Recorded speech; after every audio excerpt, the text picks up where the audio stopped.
Hey everyone. Today I'm going to talk about a topic. First of all, we're going to have a Facebook Live today. I'm not sure what time. I'd have to look.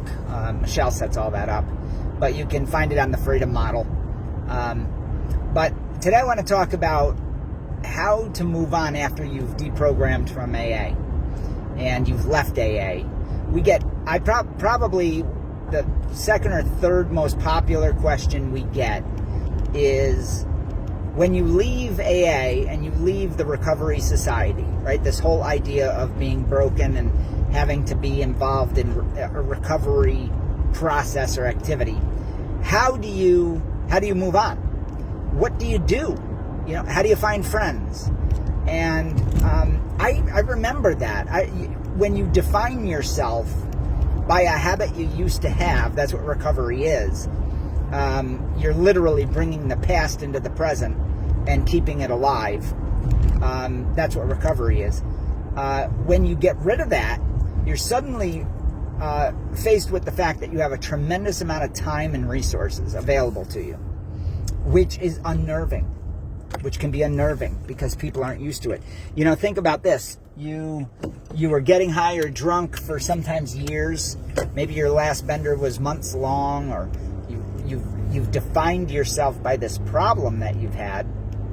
And then you get into AA, you go to rehab, whatever it might be, and then you start to define yourself by this battle with addiction.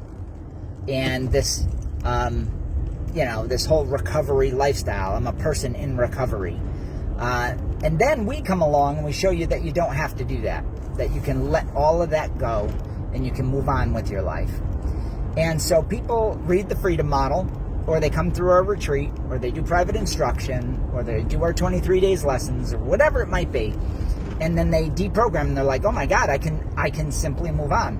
And then they're faced with this open resource problem. You have time, you have a clear head, and you realize, maybe in some cases, that all your social life is wrapped around this idea of recovery. And that's what a cult does. It separates you from the world, from the real world. The real world is not in recovery. They don't even talk about it. They don't even understand it. So once you leave that, the question is, what do you do? And I can tell you that I was faced with that dilemma, and although drinking and or recovery has that attractiveness to it of being a part of something, once you leave and you allow yourself to dream. Now, in the course, when I teach at the retreat, I teach people a section that's not in the book called Life Movements. It's going to be in the second edition here soon. But in Life Movements, we explore, it's a 3-step process. First, you write a list of every single thing that you liked from your first memories to the present. And then we figure out together, based on that list, there's usually 2 or 3 themes within each person's life of things they actually enjoy. And because of the recovery model, they've forgotten about all this stuff. They've forgotten about their entire life because they're so focused on recovery. So then we go through and then we build a list that's sort of a wish list for the future. And that's sort of step 2. And then step 3 is we build an actionable task list that you might do over the next couple of years based on the first 2 lists. Now, it may sound complicated, it's really not, but there's a lot of discussion that happens. The point is, most people don't know what they like. They just don't. They don't know what activities, avocations, career, and then when we sit down and we make these lists, they start to get a direction. They start to say, oh my gosh, I forgot that I used to do this activity. I used to play basketball, and maybe I could get in a senior league. Or I used to love to ride my bike, sorry about the light, that's just the way it is in the fall. I used to love to ride my bike, and so now I'm going to get a bike and maybe I can meet some people in a biking club. I used to play golf.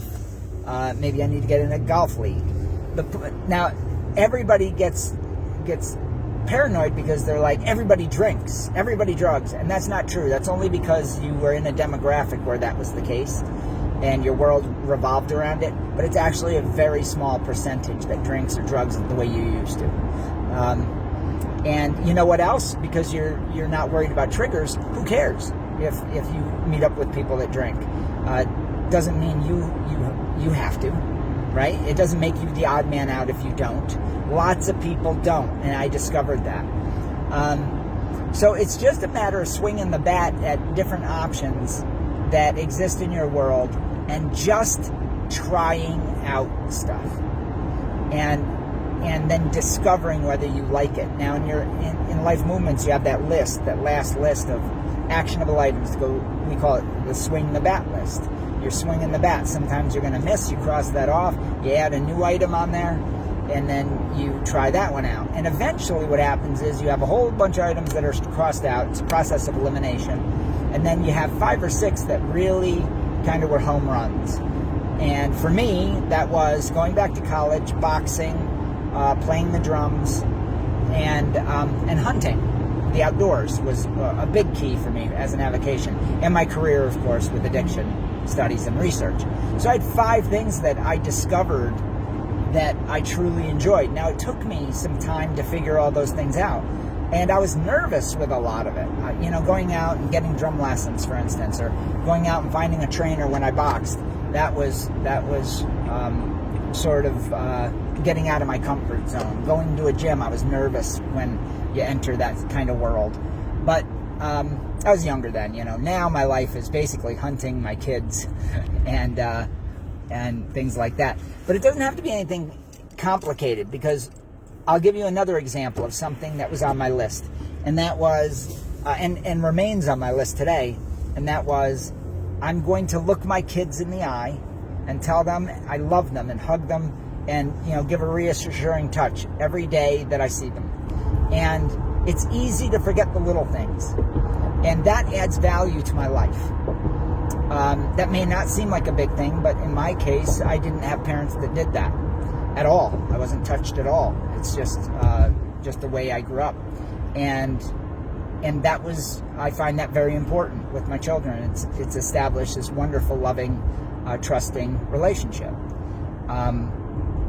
And I do the same with my wife. I tell her she looks good. I tell her, I make sure that I care, because it's very easy for me to become dismissive, as an example. So it doesn't have to be this big career change or anything. It's all those little pieces that make up the whole, that make it so that you can move on with your life. When you're drinking and drugging, a lot of that stuff goes away. You just don't care. And or you're just too busy to bother, and you lose yourself into that one sort of myopic world, and you're trying to expand your world. So just get out and try things. You'll be shocked at what you discover. Your confidence will grow. I guarantee it. It takes a little while. Just get out of your comfort zone a little bit each day and see if you can be happier being sober or moderating in this new world that you're creating for yourself. And it's a wonderful, wonderful, wonderful thing that will happen to you. You'll figure out who you are, what you love now, what you like now, because your life has changed. You're older, and you'll move on. It's wonderful. If you need help, if you're in crisis, if you're somebody that's not at this point yet and you're still immersed in the cult of AA or NA, or you're looking for rehab or detox or whatever it might be, here's what I would suggest. Give us a call. We can help you at 888-424-2626. That's 888-424-2626. Or go to thefreedommodel.org. You can get our book there. If you want it for free, for our podcast listeners and these video people that watch these, it's free. So you just type in the coupon code FREEDOM100, the number 100. So FREEDOM100, one word, at checkout, when you check out, and you can download the digital version of the Freedom Model for Addictions, and we can teach you how to move on. And that's at thefreedommodel.org.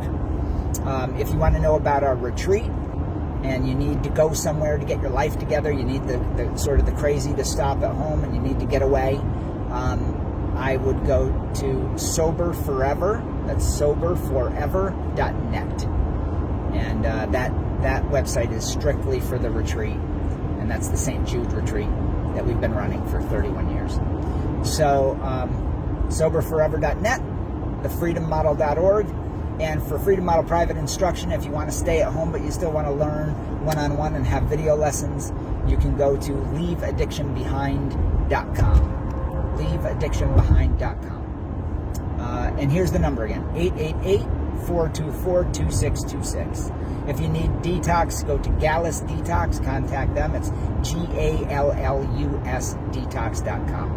All right, I hope you have a good day. There's all the resources you need to get your life together, and you can move on. You can have a wonderful life. All right, bye-bye.